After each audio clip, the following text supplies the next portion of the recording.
Vamos lá? Vamos aprender mais um pouquinho sobre a Bíblia? A gente está falando aqui sobre a imortalidade. Esse daqui é o resumo da lição da Escola Sabatina número 9. A gente está há muito tempo já falando sobre a palavra de Deus e sobre a imortalidade, sobre a vida após a morte, sobre o que acontece com a gente durante a morte. E agora nós chegamos naqueles textos do livro de Apocalipse que muita gente tem medo. Nós falamos semana passada já sobre um pouquinho mais sobre esse texto e hoje eu completo falando um pouquinho mais sobre como vai ser o juízo, como vai ser o julgamento, tudo aquilo que acontece com a gente nos dias finais da história da Terra. Combinado? Eu tô aqui com minha lição da Escola Sabatina, minha Bíblia tá aqui do lado e você precisa sim buscar sua Bíblia, sua lição da Escola Sabatina, pra gente poder aprender sim juntos sobre a palavra de Deus. Afinal de contas, esse Deus é tão maravilhoso e sempre fala no nosso coração. Deixa eu fazer isso já no comecinho, antes de ler a Bíblia, para você também poder me seguir. Lembra de me seguir nas redes sociais. Eu sou o pastor Lúcio Bergamo e é muito fácil me encontrar, ou PR_Lúcio, ou Lúcio BJR, que é meu nome inteiro, né? Bergamo Júnior. Ou então você pode me encontrar dentro dos canais da Igreja do NASP, Igreja do NASP SP. A gente está sempre aqui louvando o nome de Deus no lugar onde a gente está trabalhando. Faz uma coisa, por favor, segue essas redes sociais e você vai ser abençoado também. Sempre tem um texto, alguma coisa diferente que a gente possa semanalmente, além da lição da Escola Sabatina, para você aí ouvir mais sobre Jesus e sobre algum tema específico. Combinado? Vamos lá? Sua Bíblia, ou melhor, isso mesmo, pega a sua Bíblia aí e a gente começa discutindo sobre ela. Lá em Apocalipse, no capítulo 20, no verso 12, existe a seguinte frase: Eu vi então todos os mortos, grandes e pequenos, que estavam em pé diante do trono de Deus. Então foram abertos os livros, e ainda um outro livro, o livro da vida, foi aberto. E os mortos foram julgados segundo as suas obras, conforme que estava escrito no livro dos livros. Eu já falei sobre isso na semana passada, mas nessa lição existe uma ênfase um pouquinho maior para poder entender o que está acontecendo aqui. Porque a gente sabe que a gente vai ter surpresa lá no céu. Por exemplo, Ellen White, a escritora inspirada, que os adventistas acreditam como a profetisa inspirada do Senhor, e viu só que legal? A profetisa inspirada do Senhor. Nós acreditamos que ela falou algumas coisas de Deus, ou muitas coisas que ela falou vieram de Deus. E então, uma das coisas é muito legal quando ela pontua sobre quem é que vai estar lá no céu. E ela diz assim: quando a gente chegar no céu, nós vamos ter 3 surpresas. A primeira surpresa para você estar no céu é você estar lá. É você olhar para você mesmo e dizer assim: nossa, eu consegui, eu tô aqui no céu, Deus me deu de presente porque eu não mereço isso. Essa é a primeira surpresa. A segunda surpresa, para que você esteja no céu, ou melhor, que você vai encontrar lá, é que você vai encontrar pessoas que você jamais imaginou que estaria no céu. Sabe aquelas pessoas que a gente faz pouco por elas? Que a gente julga essas pessoas de forma equivocada? Deus vai mostrar pra gente na nossa cara que nós julgamos realmente muito mal essas pessoas. E outras pessoas ainda que nós achamos que estariam, não vão estar. Infelizmente, existem muitas pessoas que vivem de fachada, que vivem simplesmente usando máscaras, dizendo que são alguma coisa, quando na verdade elas não são nada. Por isso, quem sabe de todas as coisas é Deus, e é Ele quem vai dizer quem vai e quem não vai. A pergunta é: se existem todos os mortos em algum momento na presença de Deus, no julgamento, como é que eu encaixo essas coisas que eu disse aqui para você? Porque, por exemplo, se eu vou lá para Apocalipse no capítulo 20, no verso 5, eu encontro que os mortos estão aqui na terra durante os 1000 anos. Eles não estão no céu ainda. Percebe que existe um porém? Já ensinou-se em algumas igrejas por aí de que quando a gente morre, imediatamente nós vamos para o céu. Mas isso a Bíblia não fala. A Bíblia diz que quando nós morremos, nós vamos para a terra, nós ficamos ali descansando, quase como se fosse um stand-by. Sabe os aparelhos de eletrônicos que você tem em casa aí? Quase todos eles entram em stand-by para economizar energia e para não gastar os seus componentes internos. Quando a gente morre, nós ficamos quase como se fosse um stand-by, um sono profundo, como Jesus usa nas palavras dele, um sono mais profundo do que a gente tem controle. E durante esse tempo, enquanto nós estamos nesse sono profundo, na morte, nós não sabemos de nada. Não tem como a gente ser julgado durante esse tempo, não presencialmente, porque o morto não consegue estar em julgamento. Então, como é que nós vamos ser julgados? Vamos lá, vamos estudar um pouquinho sobre o julgamento. A Bíblia define pra gente 3 fases de julgamento, e aí são 3. Primeiro, presta atenção. A primeira fase do julgamento está acontecendo desde 1844. Lembra da profecia das 2.300 tardes e manhãs, onde eu falei para vocês na semana passada que eu poderia fazer aqui sim um vídeo extra falando sobre essa profecia. Se você quiser, coloque nos comentários, escreve por favor, que eu quero aprender mais sobre essa profecia e eu vou sim fazer para tentar explicar para você esse ponto que é tão importante do cristianismo.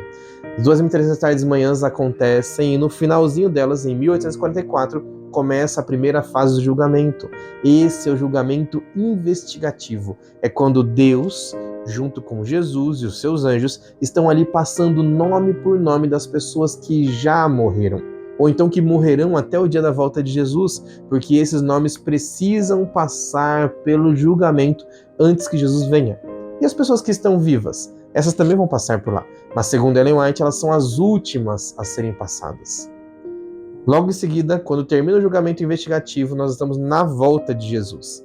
As pessoas que foram determinadas como salvas por Jesus, elas estarão no céu. E você viu aqui que são 2 livros, ou pelo menos 2 grupos de livros. Os primeiros livros são os registros de Deus sobre a nossa vida, coisas boas e ruins que nós fazemos aqui. Eles estão registrados lá no céu, quem sabe um livro, quem sabe um SSD, quem sabe um pendrive gigantesco. Eu não sei qual é o tipo de armazenamento que ele tem lá no céu, mas eu sei que ele descreve como um livro, porque é isso que eles conheciam na época como tecnologia.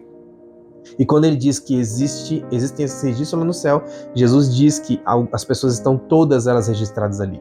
Só que existe um segundo livro, que é o livro da vida do Cordeiro.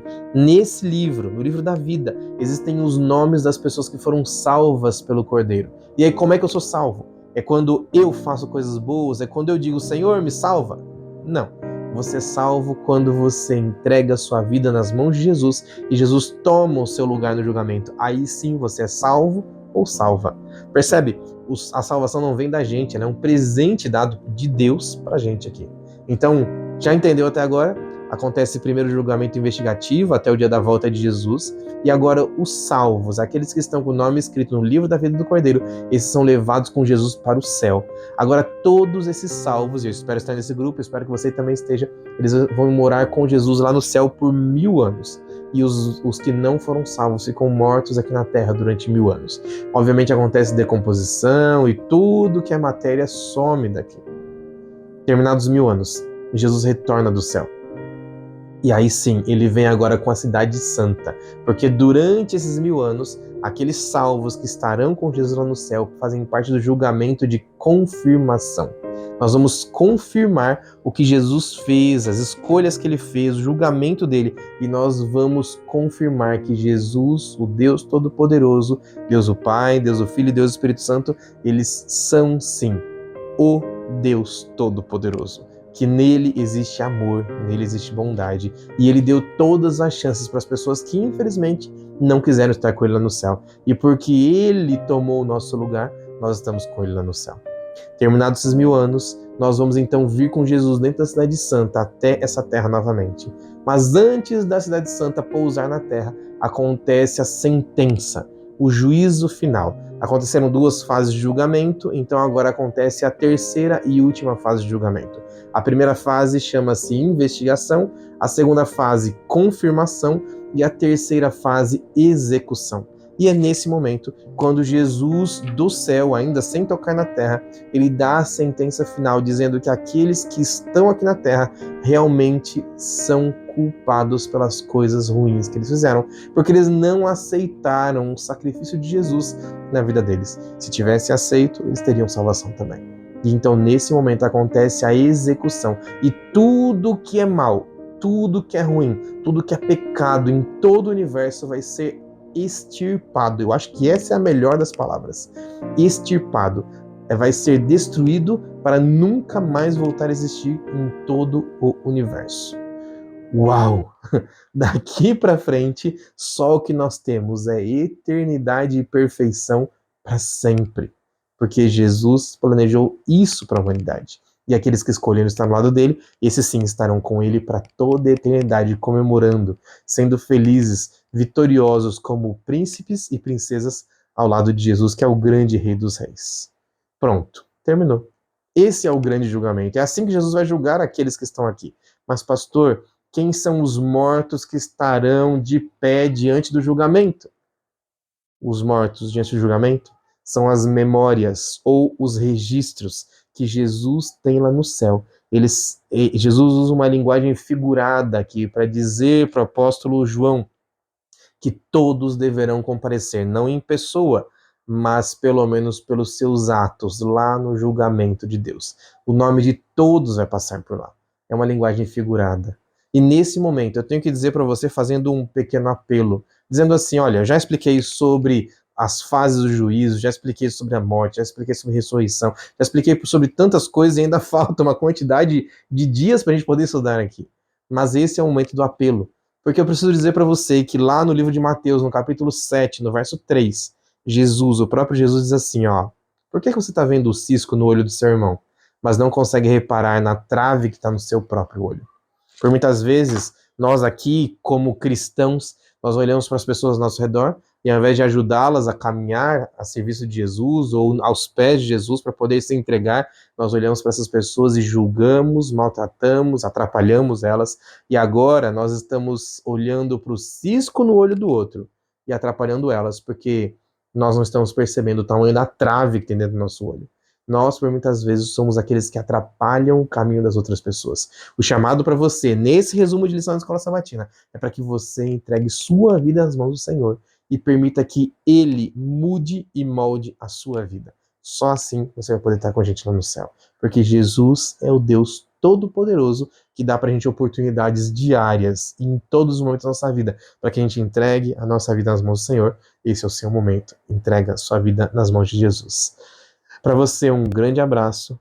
Fica com Deus. Um beijo para você e eu te encontro na semana que vem, te fazendo mais um convite para estar ao lado de Jesus e estudando a lição da Escola Sabatina. Um abraço para você. Tchau, tchau.